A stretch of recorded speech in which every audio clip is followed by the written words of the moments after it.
Hello there, kia ora. Remember in 2017 and 2018 when Jacinda Ardern had freshly won the election?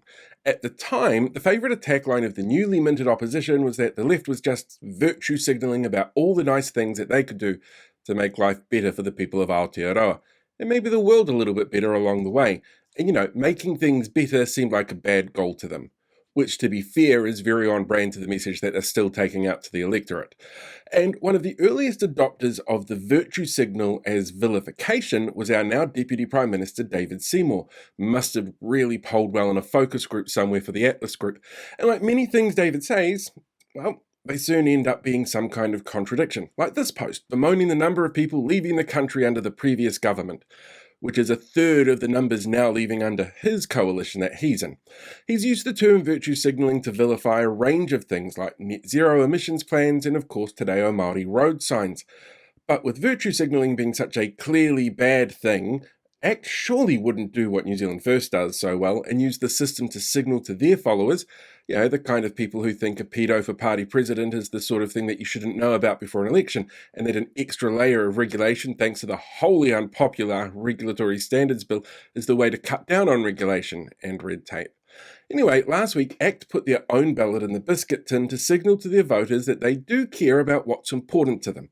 The not letting the Broadcasting Standards Authority be mean to their friends doing unregulated online broadcasts where they can say and do anything they want, no matter how misleading or wrong it is, by getting rid of the BSA altogether. ACT. It follows in the footsteps of Parmjeet Palmer's get rid of race-based resources, benefits and opportunities at universities that she can't name but do totally exist because some angry old bald white dude wearing sunglasses with a locked profile who says racist things on Facebook comments told her it exists. Bill.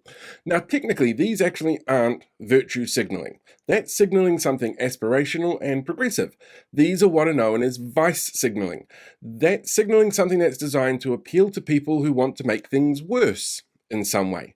The new BSA bill is to signal that it's fine for unregulated broadcasts to no longer balance the right to accuracy and free speech with the right to protections afforded under the law. That's what the BSA is there for, in the same way that university bill is to signal that trying to achieve equitable outcomes that recognise different learning styles, that recognise elements like tikanga and support groups for those that want them, are somehow bad. And it's not surprising. This is a common practice for hard-right political parties worldwide. It's where the vilification of migrants, academics, minorities, and more gains wider reach in the population from groups who used to ask you to define what a woman was and now have to ask you to define what a child is. We saw it become a common tool of all three coalition parties in the lead up to the last election, and we have another one of those on the horizon. This time, though, they're in power, and they're going to need to find ways to differentiate themselves from each other. And one way to do that is to vice signal even more because they know that their voter base, and as the polls show that a win is slipping from their grasp, well, they're going to react to more extreme ways to appeal to those voter bases. Knowing that trying to sell a continued tanking economy, increasing cost of living, immigration, exodus, and anti-Māori, anti-climate, and anti-beneficiary policies simply won't cut it for voters next time round.